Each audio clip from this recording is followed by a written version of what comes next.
You know what I mean? So celebration just flew out. Hi guys, welcome back to my channel. I hope everyone's doing good. We are going to pull for Twin Flames and Divine Masculine right now. I split it on the sun. Ooh, split on the sun. What is the sun's doing splits with the moon eclipse? The sun's doing splits with the moon eclipse. Okay. Dragons again, yes, always. I'm hearing there's actually 10, rite of passage, bottom of the deck.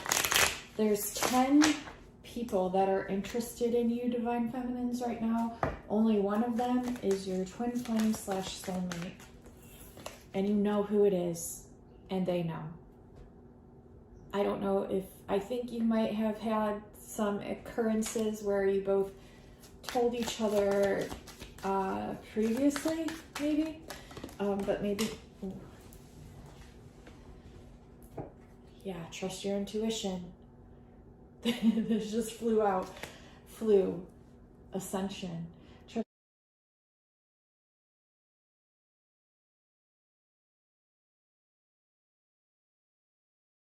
Trust your intuition. And getting those 10 people, 10 masculines interested, but only one is your twin flame, your soulmate, and you both know who it is. And I'm also getting that, let's see, I was also getting just something that I've been pulled to research is asteroids in the birth chart. And what's interesting is I found out some of them have like actual names, not just like for Atlantis or Lemuria or Psyche or Juno. There are some that literally have people's names. So like any person's name, like you can look up your own name too and see where it falls and applies in your chart and which house, how many degrees. It can actually, and how it's correlated to the planets right next to it or the asteroids next to it. And they say, like, from what I've researched so far, and I just started digging into this, but asteroids, you want to look at how it pertains to placements that are only a degree to 1.5 degrees from your planets, and then only up to 7 to 8 degrees within next to your sun or moon sign. If it shows up next to your sun or moon, you can apply it up to 7 to 8 degrees. But if you're looking at your planets or other asteroids, it's only 1 to 1.5 degrees. So let's say, for example, for me, I looked up, I just saw a reset to 0. I'm hearing reset to 0. That's so crazy too, because I was just gonna say, I literally thought it said 0 on my phone recording, and I was like, shoot, it's not recording, but then it showed that it was, and it looked like a reset. Interesting.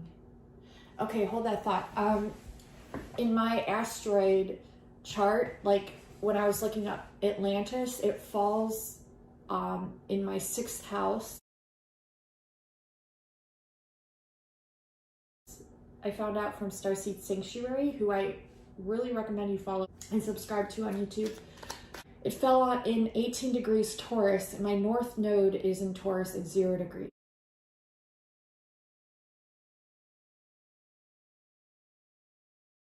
I have a 0 degree placement, which is like the veil between the worlds. But I thought there was no like connection between anything, because it didn't show like it squared anything. It didn't show really conjunct anything, and because it's from 0 to 18 degrees, I'm like, well, that wouldn't really like play into part with my north node. But I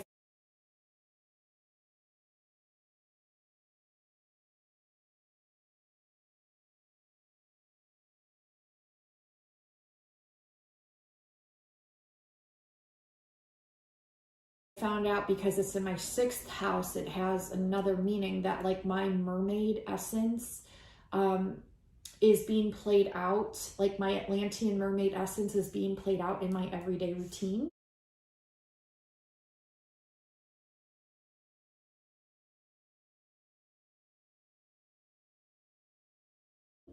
So that's interesting.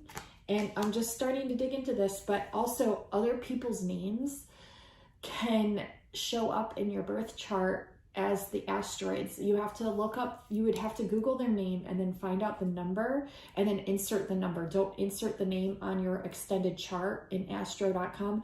444 just now on the clock. You have to, 444, you would have to enter, for example, let's say your name is Stacy and it's a 444, put 444 under the asteroid. Don't put the name, because the name won't necessarily pull up at all. Like, and it's confusing with how the directions are, but yeah, so just put in the number, just put in the number of the asteroid, okay, and it'll show up on your chart with that name, okay, and then you can see where it shows up in your chart. And I'll show mine as an example and how to do it, but I thought that was very interesting. But what I'm saying is you can pull up your person's name and see if they have an asteroid in correlation to their name, and then enter that number that correlates to their name and pull it up in your chart and see what it says.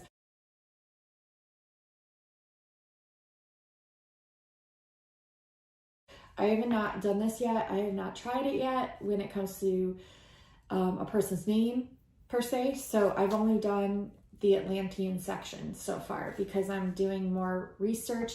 And then I'm also looking at how it applies to like what's somewhat next to it, or what's like across the way from it, with the planets, and also like how it pertains, because it'll emphasize those effects. Like if it's, let's say it's next to a Venus planet, okay, and it's at a certain degree, and then look at how that degree with that Venus placement in that house under that zodiacal sign, like let's say it's Aries in 5th house, okay, and then you're gonna want to look at what is Aries, and let's say it's a planet Venus, and let's say the asteroid right next to it, let's just say it's the Atlantis asteroid. Let's look up what does Venus in Aries in the 5th house mean, and then you'll write that down, and then you'll see how that correlates with the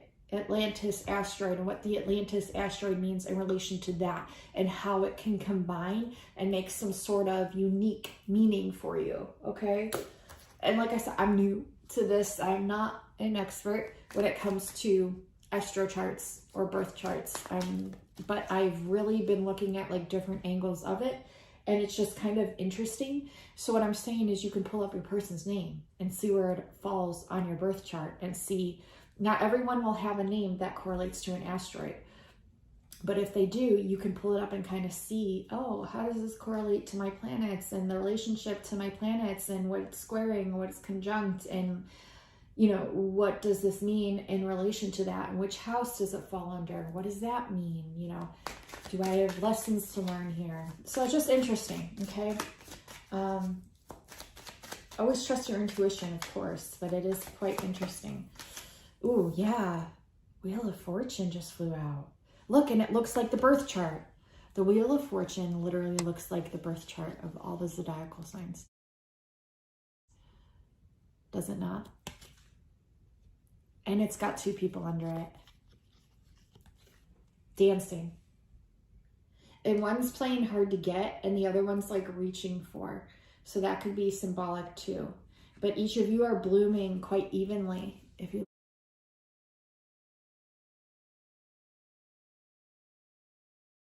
look at the lotus flower on each corner there, you're both like blooming quite evenly, I would say. I'm not seeing one is ahead of the other or anything. It might look like that, like with illusions, but like, yeah. So there are feelings of fear here and defeat that have recently come up. And that was another thing I was going to talk about. There have recently been some traumatic things that have come up for the 2 of you. And you have really been there for one another. So that's really cool. I'm getting there are possessive energies that are presenting as a challenge for both of you. And you're learning how to trust yourselves and trust the journey, and yet be realistic about it. The only thing that could play a factor that could mess with your emotions here is the obsession energy, because I'm seeing there's like a lot of obsession with one another. And because of this, there's like opposing darkness and forces coming in, trying to stop it, stop you two, your relationship. There's some frustration with this and sadness, but it's saying to just trust.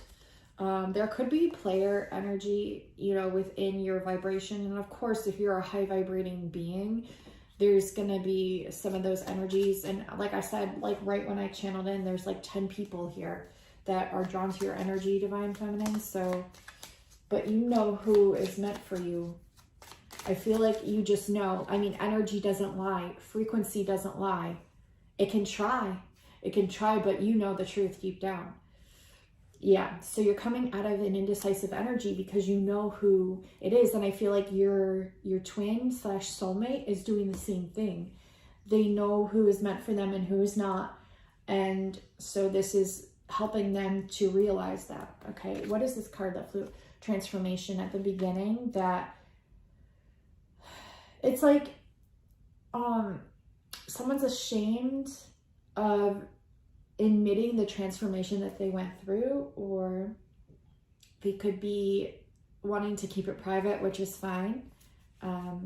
Yeah, because they feel like a loss of power, but they're failing to recognize that this opportunity of feeling a loss of power is exactly the recipe that they need to overcome whatever traumatic thing they went through or whatever transformation they're going through. That's the light right here. Like, be grateful for the challenges, as hard as they may be, because they're leading you both to this victory here. Okay? Literally, that's what's happening. Okay? And you're both protected here. I'm also like bringing up that Lemurian Atlantis asteroid, like understanding your past lives, understanding that you were married to one another in a past life. That's why you are so strongly connected and know one another before even having met each other here. I mean, it makes sense. And I feel like another message was the letter H. They're showing HH. I don't know what that means. H and H. H and H. What is H and H? It's a number. They're also showing the F backwards. It's a number or a symbol. Number or symbol. I'm gonna have to research that, and if I find anything, I'll insert it here. So here H is the number 8, and I want to show you H is 8, so HH is 88, which equals 16, which is Antares. And here you can see Antares is the number 16 that we got repeatedly throughout the constellation. And remember from earlier, I saw 106 on the clock when I was editing, which again is 16. And if you haven't seen my Antares starseed reading, I'll have it linked below. I highly recommend.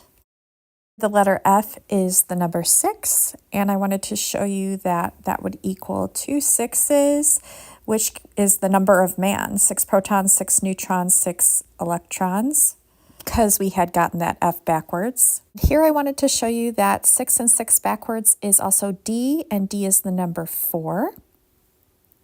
So here's 4 being the number D, and that would be 4 and 4. So 4 and 4, and then that also breaks down to a 22-22, which breaks down to 11-11. 4 pairs of 11-11 in Antares. Also, 6 and 6 can equal 9-9, upside down and backwards. The number 9 is the letter I. And here we have 9 and 9. 9 is I and I, independence, independence for you and your twin. 2 third eyes connecting and conjoining into one. An eye for an eye. If I'm able to during the reading, if I don't forget. I'm getting that the divine masculines are really opening up to nature. Really opening up. Like whenever they're feeling called, they're going outside, they're connecting with nature. And this is really important for them and for you at this time, divine feminines. Let's see, what else am I getting? I'm getting like in the past, there was definitely like a false twin energy that was trying to keep you off path from your true twin,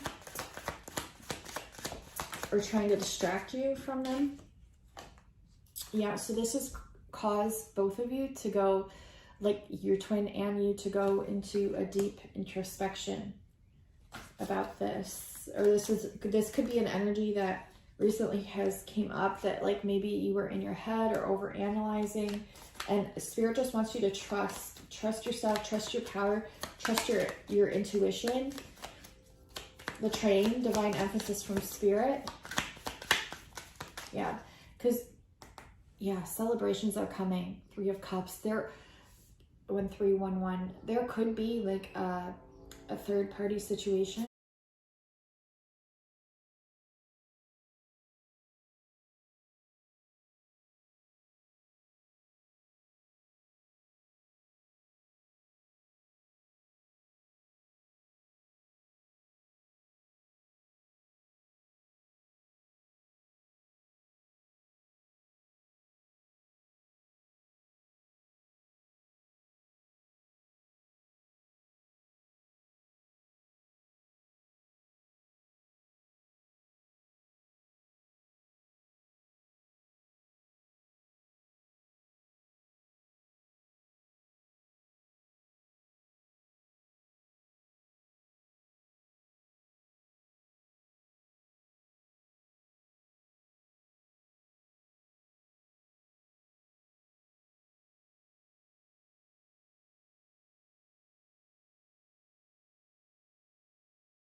Doesn't have to be though, but I'm getting mostly like there's just a lot to come here. And with your independence, it's like you focusing on yourself is what's like really bringing this in for you and your person. The change is bringing a lot of anxiety. Like knowing this change that's coming is bringing a lot of anxiety. But what's more important, being happy or putting up with shit? You know what I mean? So celebration just flew out right after I said that. The train's going off, the birds are chirping. I can't make it up. You guys saw it fly out. Reward, bottom of the deck. Guys, need I say more? The crossroads is an illusion because you both know what you want. Oh my God, you guys. Crossroads in the reverse, coming out of indecision, triumphing over this, and then love. Right here. It's not going to be what you expected it to be. Meaning it's not, people are going to disapprove because it goes against societal normalcy. It goes against, like, I mean, but hello, doesn't like every twin flame dynamic do this? Don't just us do this. Like, don't be disappointed in yourselves. There's no reason to. Just trust what's happening. There's a lot of people competing for your energy right now. I mean, it just is what it is. But look who's won the trophy. There's only one trophy. Look who's won the trophy. So, yeah, trust the visions here, it's saying. Trust your heart. Trust your intuition. What just flew out on the floor? Union just flew out. Union. Don't give up on this. And this is important. This just flew out. We have the Union card. Consummation, the world. Yeah. The more you connect with Earth, the more you'll discover some things. I feel like the trees are talking to you. The birds are talking to you. The Earth herself is talking to you. So try to get outside as much as you possibly can, because this is really going to help. Come into the frequency. Like, the more you can join with Mother Earth, the more she will connect you to that frequency and strengthen that with your twin. You don't need anything outside of you though. Like that's just what's naturally happening. This is the message, okay? So numbers that I'm getting here are 777. Oh, and I wanted to post this morning. I saw this number on a license plate. GCS 7775.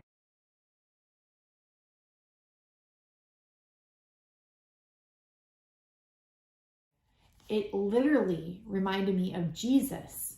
GCS, Jesus, 777. I believe the number for Jesus is either 888 or 777. I think 888 might be God and Jesus is 777. I could be wrong, but I'll go back and double check for you.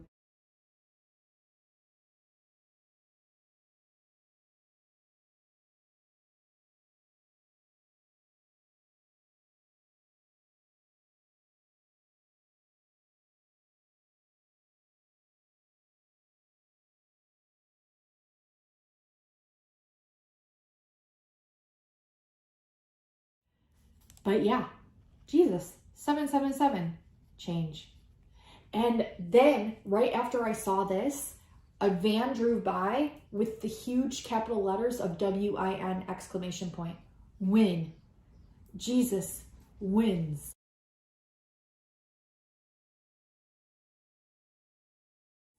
Jesus wins. Like you literally have nothing to worry about. And it doesn't matter if you're religious or not. It's just an inspiring message that I saw this morning that I had to share.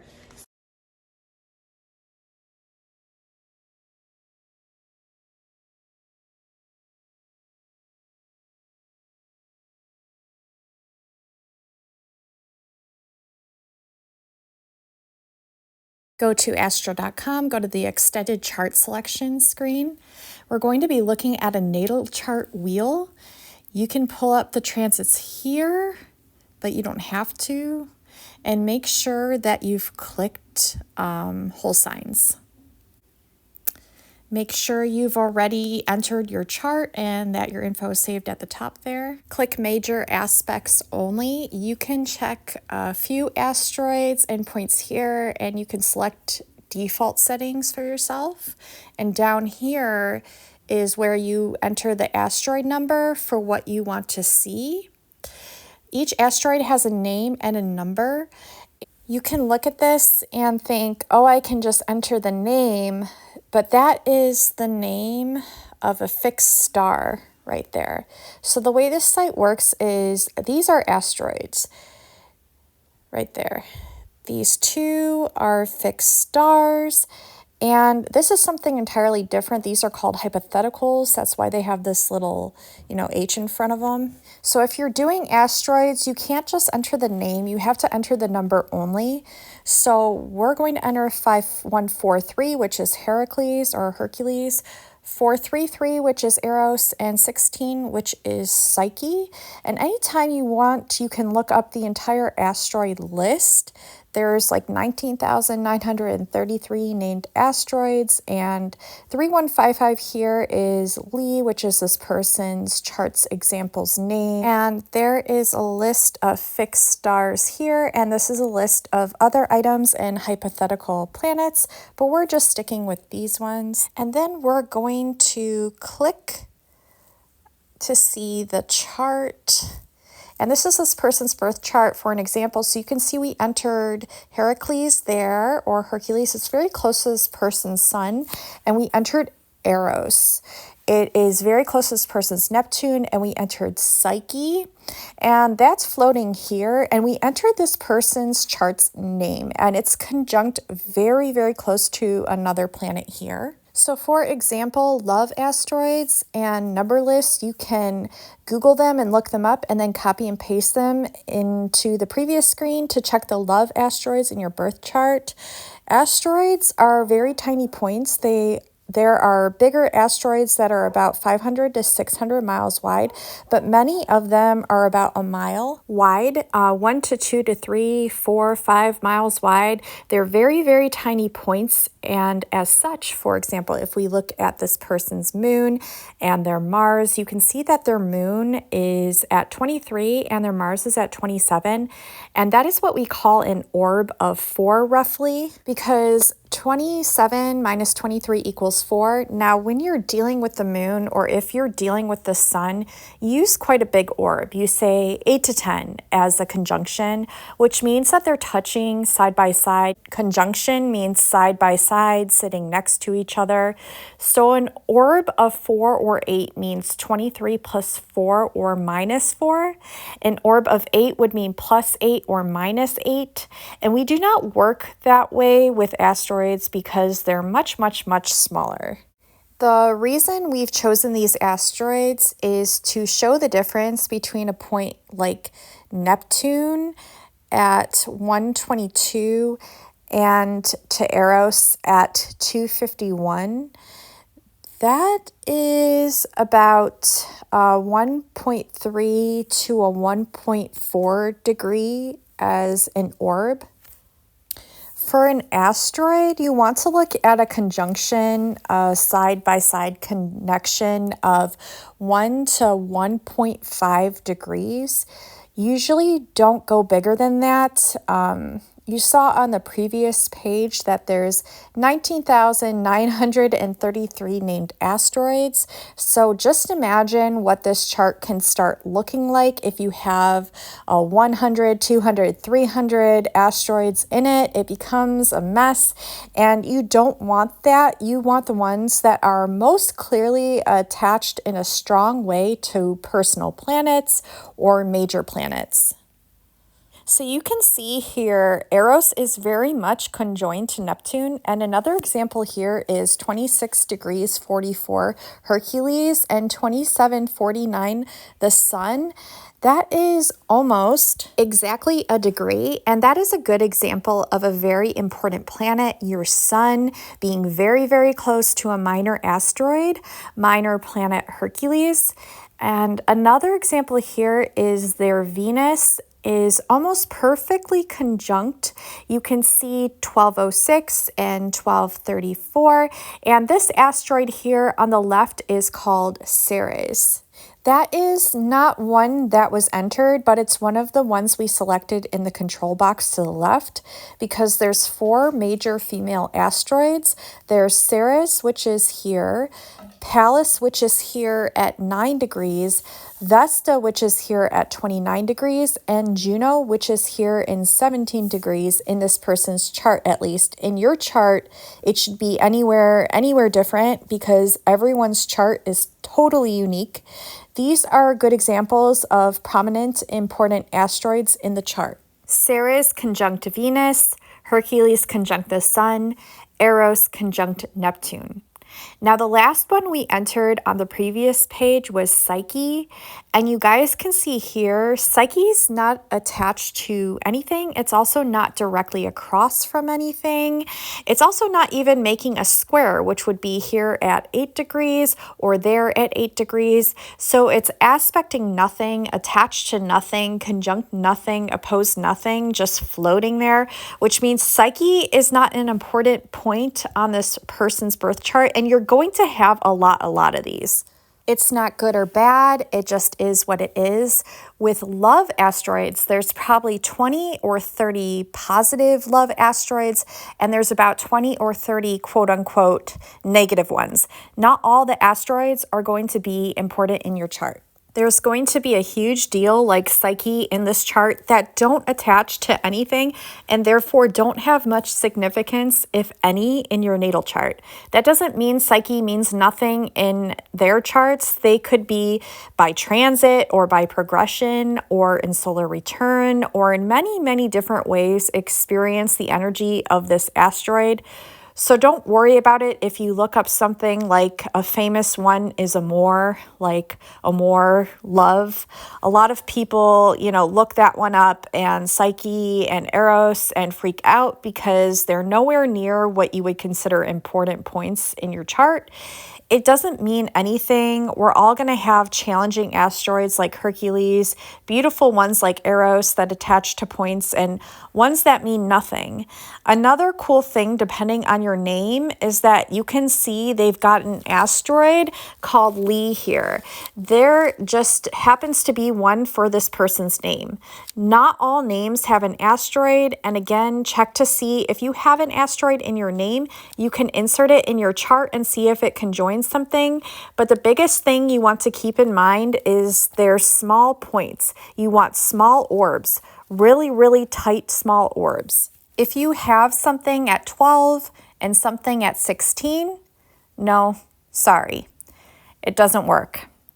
For the big four, Ceres, Juno, Vesta, Pallas, we'd be cool with that because they're pretty major. We call them the asteroid goddesses. So on those guys, we can use an orb of 3 to 4, so plus or minus 3, plus or minus 3 on either side. But if you've got an asteroid over here at like 26 and Jupiter is over here at 12, no, stop. It's okay.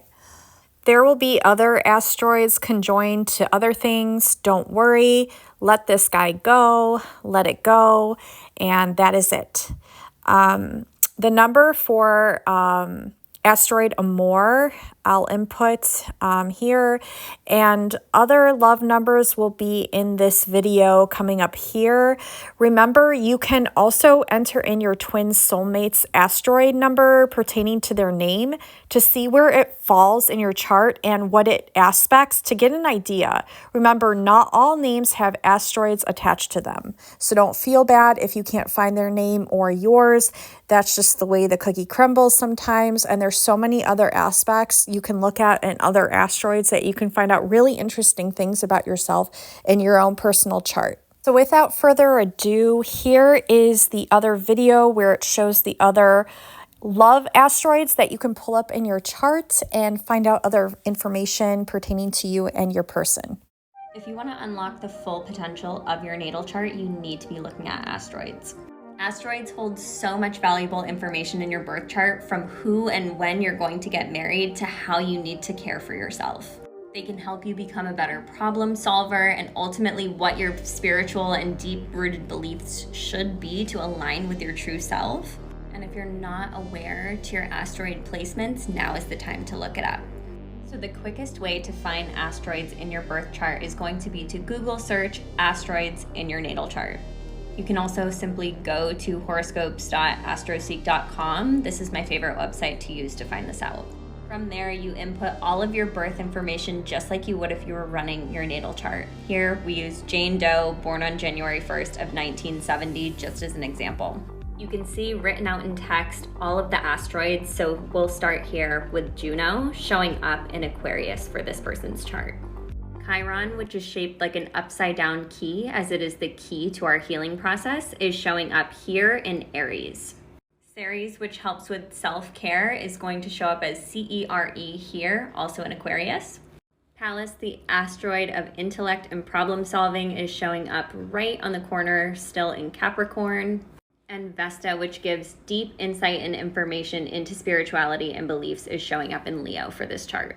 It's not only important to know which sign and house each of these asteroids falls into, but also the aspects that these asteroids make to your major planets in your natal chart.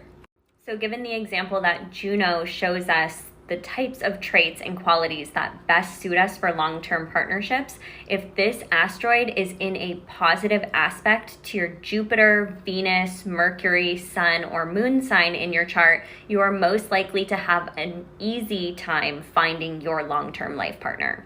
However, if you find that Juno has harsh aspects to any of your major planets or the planets that are also wrapped up in love and longevity in your natal chart, that this can perpetuate a longer time or a harder time finding your lifetime partner. Each of the asteroids that I've mentioned, Juno, Ceres, Chiron, Pallas, and Vesta, are all said to correlate with feminine energy from Greek mythology. So regardless of your gender or gender specification, it's really important to look at these asteroids to more deeply understand your receiving, creative, and love-based relationships in this lifetime. Let me know which signs your asteroids fall under in the comments. When it comes to understanding our birth chart, asteroids can be super helpful. Asteroids can give us information that traditional planets don't cover. For example, Sirius tells us about our relationship with our parents and how it affects our self-esteem and future relationships. Vesta shows us what we're dedicated to, whether it's work or an idea or what we believe in. Juno symbolizes what we need in a love relationship and how committed we are to it. And Pallas Athene is all about using our brain power to create our own reality and achieve our goals. Asteroids help us better understand the existing themes in our birth chart, giving us a more detailed look at our astrological makeup. But before diving into the asteroids, it's important to understand the major themes in your birth chart. Then analyze the asteroids and use them to help clarify and deepen your understanding of those themes in the chart.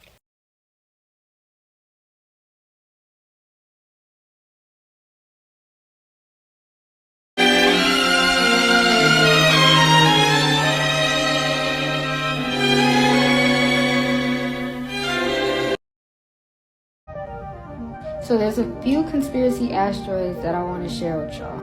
First being Cassandra, second one Atlantis, the third one Sphinx.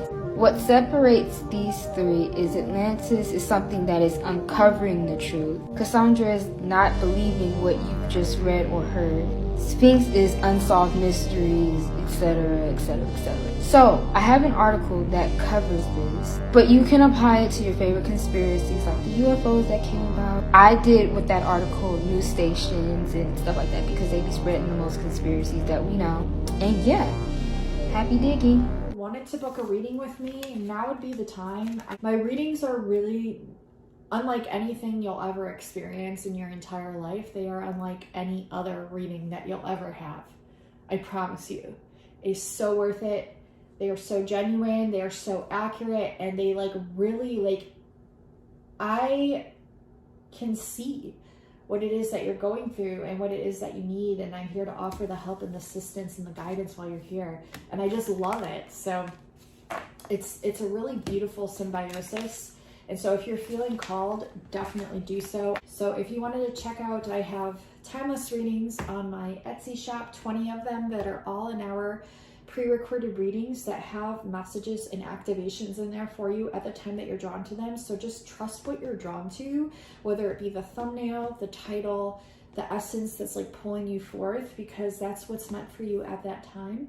I also have personal readings on there, channelings, meditations, song albums that are very activating, and courses. There's a bilocations course on there that's my most popular in the light language. I have starseed origins readings, which are my most popular on there.